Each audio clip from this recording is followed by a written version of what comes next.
नमस्कार दोस्तों, ये video editorial compilation for mains का पार्ट है। आप प्लेलिस्ट में जाके एडिटोरियल की वीडियोस पेपर वाइज और टॉपिक वाइज देख सकते हो। और अगर आप दिसंबर 2019 के बाद की वीडियोस को देखना चाहते हो तो वीडियो के नीचे मौजूद ज्वाइन बटन की सहायता से आप मेंबरशिप को ज्वाइन कर सकते हो।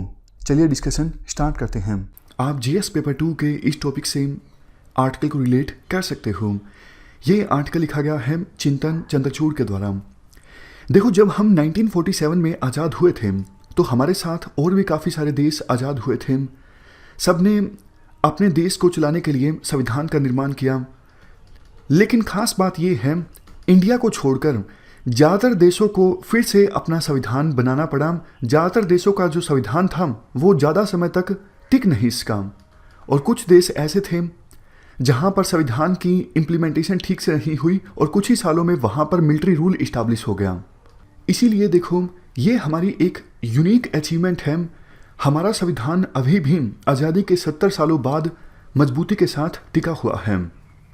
जबकि देखो, हमारी कॉन्स्टिट्यूट असेंबली के सामने चैलेंजेस काफ़ी बड़े बड़े थे, जैसे कि इंडिया जैसे डाइवर्स कंट्री की, जहाँ पे इतने सारे धर्म, इतनी सारी जातियों और दूसरी आइडेंटिटीज़ के लोग रहते हैं। इस डाइवर्सिटी को संविधान में एकोमोडेट करना, ऐसा देश जहाँ पर सिसेशनिस्ट की टेंडेंसीज अभी काफ़ी ज़्यादा है, देश एकजुट नहीं है, उसके बावजूद फेडरलिज्म हम लेकर आए। इतनी सारी इलिटरेसी के बावजूद हमने यूनिवर्सल एडल्ट फ्रेंचाइज का प्रोविज़न किया, मतलब 18 या फिर इससे अधिक उम्र के सभी लोग वोटिंग प्रोसेस में पार्टिसिपेट कर सकते हैं, इलेक्शन लड़ सकते हैं। तो ये जो प्रोविजंस थे उस समय के हिसाब से बहुत ज़्यादा एडवांस थे, और बहुत सारे वेस्टर्न कंट्रीज़ ने हमको चेताया भी था कि ये सारे प्रोविजंस इंडिया जैसे देश के लिए नहीं हैं। तो देखो, आज आज़ादी के 70 वर्ष बाद हम इस आर्टिकल में ये एनालाइज करेंगे कि पिछले 70 सालों में संविधान के प्रोविजंस को किस प्रकार से इंटरप्रेट किया गया है कोर्ट्स के द्वारा, खास करके सुप्रीम कोर्ट के द्वारा। 4 फेसेस में इस इंटरप्रिटेशन को डिवाइड किया जाता है आर्टिकल में। बात करते हैं पहले फेस की। पहले फेस में सुप्रीम कोर्ट ने संविधान के प्रोविजंस को इंटरप्रेट करते वक्त टेक्सचुअल अप्रोच को अपनाया। मतलब सुप्रीम कोर्ट ने संविधान के टेक्स्ट पर फोकस किया। सुप्रीम कोर्ट ने इस बात को इग्नोर किया कि पूरा जो डॉक्यूमेंट है संविधान का वो किन वैल्यूज़ को सपोर्ट कर रहा है, पूरा डॉक्यूमेंट क्या कहना चाहता है, नहीं। ना ही सुप्रीम कोर्ट ने राइट्स को इंटीग्रेटेड होकर देखा। सुप्रीम कोर्ट ने सिर्फ टेक्स्ट पर फोकस किया कि पर्टिकुलर लाइन में टेक्स्ट क्या लिखा हुआ है। जैसे देखो, एग्जांपल देता हूं।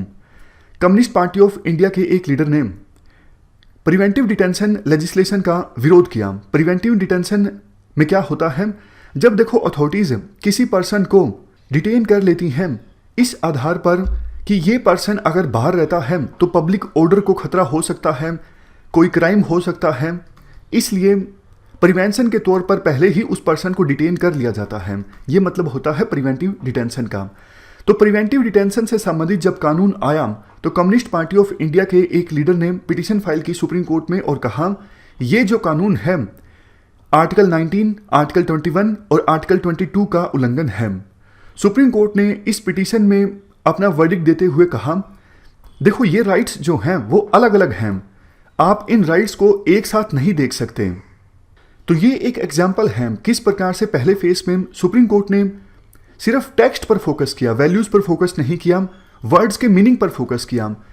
इसके बाद एक और एग्जाम्पल दिया जाता है। एक बड़ा क्वेश्चन सुप्रीम कोर्ट के सामने ये आया था फर्स्ट फेस में, क्या पार्लियामेंट के पास जो पावर्स हैं संविधान को चेंज करने की, उन पावर्स के ऊपर कोई लिमिटेशन है या फिर नहीं है, खास करके फंडामेंटल राइट्स को चेंज करने की।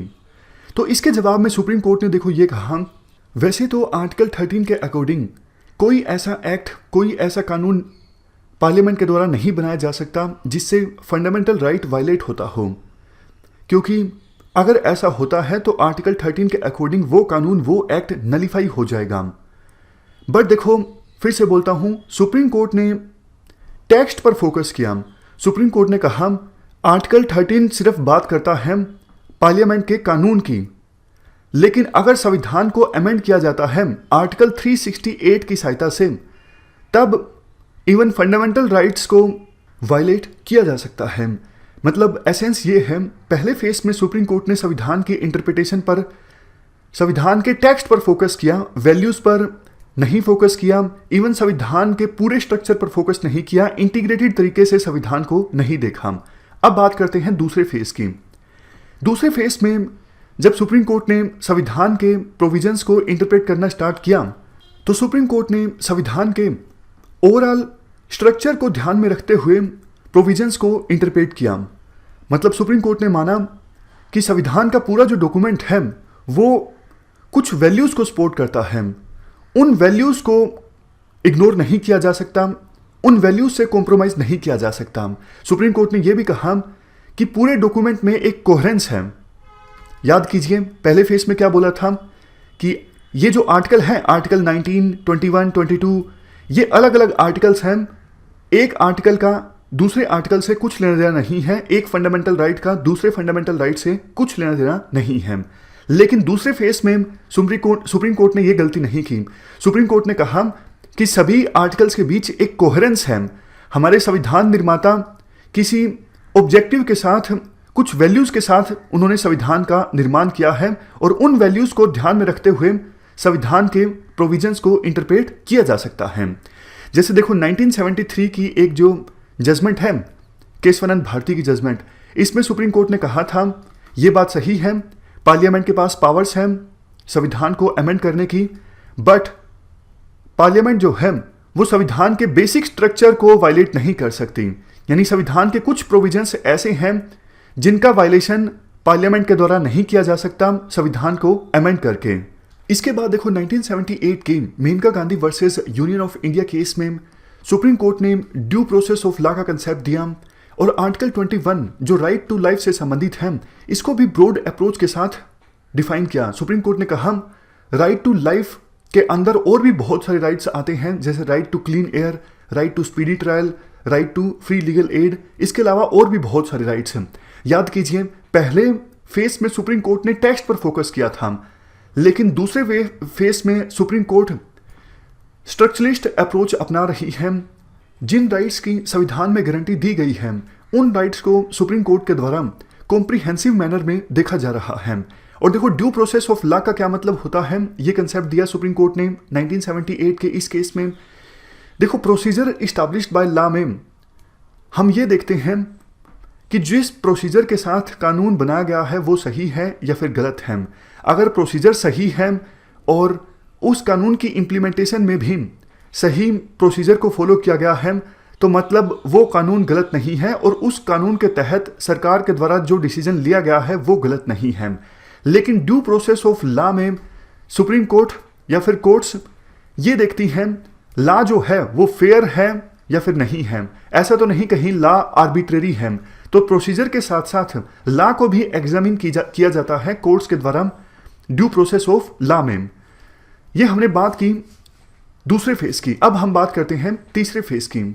देखो पहले दो फेजेस की एक खास बात ये थी, संविधान के प्रोविजंस को इंटरप्रेट करने का कोई भी मामला आता तो उसे संविधान की कॉन्स्टिट्यूशनल बेंच के पास भेजा जाता और उस बेंच में 5 या फिर 5 से अधिक जजेस होते थे और वर्डिक्ट के बाद फिर से वो इशू सुप्रीम कोर्ट के सामने आता तो उसे बदलने के लिए पहले की बेंच ने जो वर्डिक्ट दिया था उससे बड़ी बेंच होगी वर्डिक्ट को चेंज करने के लिए। मतलब ये प्रोसीजर अपनाया गया था पहले फेज में और दूसरे फेज में। और इसके अलावा देखो सुप्रीम कोर्ट के द्वारा जो भी जजमेंट्स दी जाती थी संविधान के मामले में, संविधान के प्रोविजंस के इंटरप्रिटेशन के मामले में प्रॉपर रीजंस दिए जाते थे। बेशक सुप्रीम कोर्ट ने संविधान के प्रोविजंस को गलत ढंग से इंटरप्रेट किया, लेकिन रीजनिंग जरूर दी जाती थी कि कॉन्स्टिट्यूशनल बेंच सोचती क्या है, उन्होंने ये वर्डिक्ट क्यों दिया है, लॉजिक क्या है ये वर्डिक्ट देने का। बट तीसरे फेज में सुप्रीम कोर्ट ने रिजल्ट पर ज्यादा फोकस करना स्टार्ट कर दिया, रीजनिंग पर कम फोकस किया गया। मतलब कोई वर्डिक्ट अगर दिया जाता संविधान के इंटरप्रिटेशन के मामले में तो सुप्रीम कोर्ट के द्वारा जजमेंट्स में यह नहीं बताया जाता उन्होंने ये वर्डिक्ट क्यों दिया है, सिर्फ आउटकम पर फोकस दिया जाता कि फाइनल हमारे हिसाब से ये चीज है, संविधान के इस प्रोविजन को ऐसे इंटरप्रेट करना चाहिए। इसके देखो दो रीजंस हैं। एक तो रीजन ये है इसका, पहले कम जज हुआ करते थे, पहले और दूसरे फेज में सुप्रीम कोर्ट में कम जज हुआ करते थे। शुरुआत हुई थी 8 जजेस से और आज के समय में सुप्रीम कोर्ट में 34 जजेस हैं। तीसरे फेज में भी 30 के आसपास जजेस थे। तो छोटी छोटी सुप्रीम कोर्ट की बेंचेस बैठने लग गई, 2 जज की बेंच, 3 जज की बेंच। इसका रिजल्ट ये निकला, एक बेंच की ओपिनियन दूसरे बेंच से डिफर करने लगी। जबकि देखो पहले और दूसरे फेज में जजेस की संख्या कम थी और बड़ी बड़ी बेंचेस बैठा करती थी, 6 जजेस की बेंच, 7 जजेस की बेंच, 9 जजेस की बेंच। तो पूरी सुप्रीम कोर्ट में एक कोहेरेंस देखने को मिलती थी कि ये वर्डिक्ट आया है और ये पूरी सुप्रीम कोर्ट का वर्डिक्ट है। अब तो देखो ऐसा लगता है 34 जजेस में से 2 या फिर 3 जजेस की काफी सारी बेंचेस हैं, तो ऐसा लगता है जैसे 12 के आसपास सुप्रीम कोर्ट काम कर रही हैं। और फोरम शॉपिंग के बारे में आपने सुना होगा, कुछ वकीलों को पता है कि इस मामले में ये पर्टिकुलर जज इस प्रकार का वर्डिक्ट दे सकता है, दूसरा जज इस प्रकार का वर्डिक्ट दे सकता है। ये चीजें आज के समय में काफी होती हैं, लेकिन पहले और दूसरे फेज में ये चीजें नहीं हुआ करती थी, क्योंकि ऐसा माना जाता था पर्टिकुलर वर्डिक्ट मतलब पूरे सुप्रीम कोर्ट की ओपिनियन। इसके बाद राइटर के द्वारा बात की जाती है चौथे फेज की। अभी हाल ही में सुप्रीम कोर्ट ने संविधान की इंटरप्रिटेशन के मामले में चौथे फेज में एंटर किया है और चौथे फेज की शुरुआत में काफ़ी सारे अच्छे जजमेंट्स सुप्रीम कोर्ट के द्वारा दिए गए हैं। जैसे आर्टिकल 377 से संबंधित मामला हो, अडल्ट्री से संबंधित मामला हो, या फिर चीफ जस्टिस ऑफ इंडिया के ऑफिस का राइट टू इंफॉर्मेशन एक्ट के अंतर्गत आने की बात हो। काफ़ी अच्छे जजमेंट्स सुप्रीम कोर्ट के द्वारा दिए गए हैं चौथे फेज की स्टार्टिंग में। और ज़्यादातर ये जो वर्डिक्ट्स हैं वो सुप्रीम कोर्ट की कॉन्स्टिट्यूशनल बेंच के द्वारा दिए गए हैं। देखो हमारे संविधान निर्माता हमेशा से यही चाहते थे कि जुडिशरी का काम हमारे देश में सोशल रेवोल्यूशन लेके आना है, ट्रांसफॉर्मेशन लेके आना है, और उसी पर चलते हुए सुप्रीम कोर्ट ने संविधान के प्रोविजंस को इंटरप्रेट करना स्टार्ट भी किया है। जैसे आर्टिकल 377 को लेके सुप्रीम कोर्ट का नज़रिया पहले अलग था, लेकिन अब सुप्रीम कोर्ट ने अलग तरह का वर्डिक्ट दिया बदलते समय के अनुसार। लेकिन देखो लास्ट में आर्टिकल में एक बात ये भी बोली जाती है कि लेकिन कुछ केसेस ऐसे हैं जिनको अभी भी सुप्रीम कोर्ट की 2 जजेस की बेंच या फिर 3 जजेस की बेंच सुन रही है। जैसे नेशनल रजिस्टर ऑफ सिटीजन्स का मामला हो या फिर इलेक्टोरल बॉन्ड स्कीम से संबंधित केस हो। ये बड़े केसेस हैं और इन केसेस को सुप्रीम कोर्ट की कॉन्स्टिट्यूशनल बेंचेस के द्वारा सुना जाना चाहिए, बट ऐसा नहीं हो रहा है। जब भी देखो ऐसा इंपॉर्टेंट केसेस को सुप्रीम कोर्ट की 2 या फिर 3 जजेस की बेंच के द्वारा सुना जाता है तो विभिन्न बेंचेस के बीच टकराव भी आता है। तो जो इंपॉर्टेंट केसेस हैं संविधान के प्रोविजन से संबंधित, उनका इंटरप्रिटेशन बड़ी बेंचेस के द्वारा होना चाहिए और प्रॉपर रीजनिंग भी सुप्रीम कोर्ट के द्वारा देनी चाहिए कि किस लॉजिक के आधार पर, कौन से आर्गुमेंट्स और रीजंस के आधार पर हमने ये वर्डिक्ट दिया है, ताकि विभिन्न बेंचेस की ओपिनियन के बीच किसी प्रकार का टकराव ना हो। ऐसी कोई सिचुएशन पैदा नहीं हो कि इस बेंच ने संविधान के इस प्रोविजन को पर्टिकुलर वे में इंटरप्रेट किया और दूसरी बेंच ने किसी और तरीके से इंटरप्रेट कर दिया। अगर देखो रीजनिंग का इस्तेमाल होगा तो संविधान को एक ही ढंग से इंटरप्रेट किया जाएगा। इस डिस्कशन में फिलहाल इतना ही है। Thank you very much for discussion.